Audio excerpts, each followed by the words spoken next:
장기에서 일어난 세균작용이 가스를 만들어내서 온몸이 부풀어오는 거고.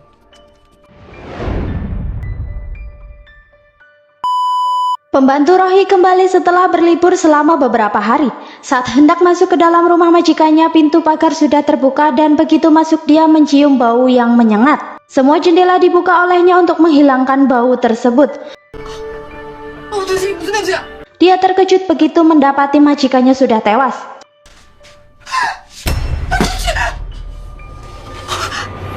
Detektif mengidentifikasi kedua mayat itu adalah orang tua Rohi, Dr. Choi Jin-tae dan istrinya. 이 집 주인입니다. 폐광병원 최진태 원장. Mereka tewas dibunuh dengan keji, bahkan pelaku sengaja menaikkan suhu ruangan agar mayat tersebut cepat membusuk. 보일러를 높여서 시신을 고온에 방치했어. Para detektif terheran-heran melihat terdapat berbagai buku di kamar Rohi yang seharusnya bukan untuk anak seusianya. Dapat dikatakan bahwa Rohi anak jenius. Mereka dibuat semakin terkejut dengan adanya laboratorium dan kamar operasi di rumah Dr. Choi. Dr. Choi adalah dokter otak terkenal di Korea, bahkan dia pernah masuk televisi. Sedangkan Myung Jun panik setelah tahu bahwa orang tua Rohi tewas dibunuh. Dia menelpon Hye-eun untuk bertanya tentang langkah mereka selanjutnya, tapi tak ada jawaban, sehingga membuatnya stres dan hampir mengalami kecelakaan.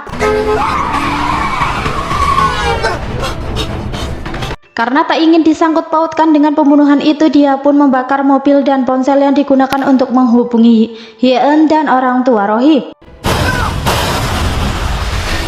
Di lain tempat, Rohi kejar-kejaran dengan pria yang diketahui sebagai tukang sampah.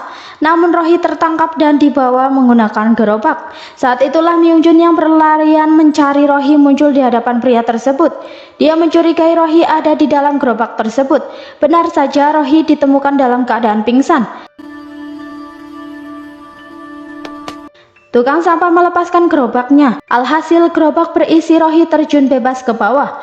Dengan sekuat tenaga, Myung Jun mengejarnya dan berhasil menolongnya.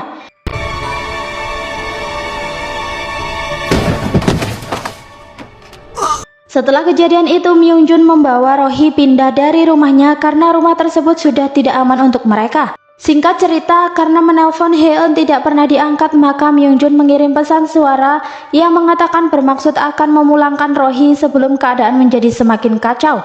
Dia juga akan menyerahkan diri ke polisi sebagai dalang penculikan tersebut. 돈이고 뭐고 일이 더 커지기 전에 돌려보내야 될 거. Sebelum menyerahkan diri, dia mengunjungi anaknya di rumah sakit. Namun anaknya tidak ditemukan di kamar rawatnya. Alhasil dia pun marah sambil berteriak memanggil nama anaknya. Ternyata kamar rawat anaknya dipindah.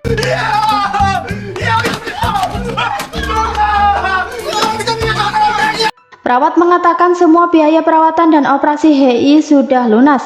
Anehnya orang yang membayar tagihan tersebut mengaku sebagai Myung Jun. 혹시 누가 납부를 했는지. 납부자 성함은 김명준 씨로 되어 있는데. Sebelum kejadian pembunuhan, semua CCTV di rumah Dr. Choi telah dicabut atas permintaan Dr. Choi sendiri. Hanya rekaman CCTV buram bergambar Myung Jun itu saja yang menjadi petunjuk, sehingga mereka belum tahu identitas Myung Jun. Meskipun begitu, penyelidikan terus berlanjut.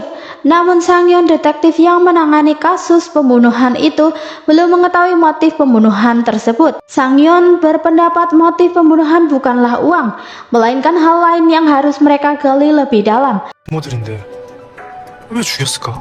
돈이 아닌 다른 걸 노린 걸 수도 있지. Karena jika mengincar uang tebusan, pelaku tidak akan membunuh orang tua Rohi.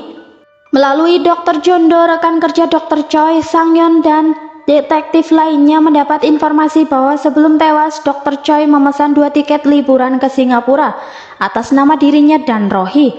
Anehnya tanpa sang istri. Setelah dikonfirmasi, pernyataan Dr. Jondo benar adanya. 근데 이상한 거는 티켓이 2장이었습니다. 최진태 원장, 최로이. 와이프는 두고 둘이서만. 예. Singkat cerita, Myung Jun menangis sambil menggendong Rohi menuju ke rumah sakit. Rohi tidak sadarkan diri dan kejang setelah memakan sesuatu.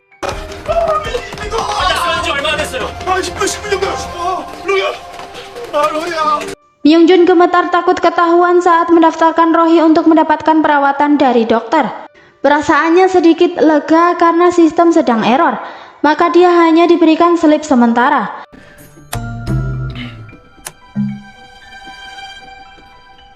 Ketika sistem kembali normal, petugas kembali mendaftarkan Rohi. Betapa bodohnya Myung-jun melakukan kesalahan dengan mendaftarkan Rohee menggunakan nama anaknya yang jelas-jelas dirawat di rumah sakit yang sama.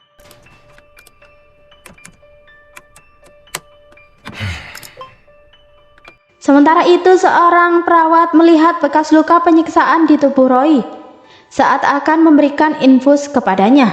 Pihak rumah sakit kemudian melaporkan Myung-jun ke polisi atas penyiksaan tersebut. 땡 노려고 보니까 팔에 피멍이 아무래도 아동학대 같아요. 경찰에 신고해. Keadaan Rohee semakin membaik. Kini dia siuman setelah diberikan obat alergi. Dia berpura-pura ingin buang air kecil dan meminta Myung-jun untuk menemaninya. Rupanya dia menyadari bahwa pihak rumah sakit telah memanggil polisi untuk menangkap Myung-jun atas tuduhan penyiksaan. Myung-jun yang polos hanya menurut saja. Mereka pun berlari sambil bergandengan tangan dan berhasil kabur dari kejaran polisi. Akibat kecerobohan Myung-jun, Sang-yeon dan detektif lainnya akhirnya tahu identitasnya. 이름 김명준, 나이 39세.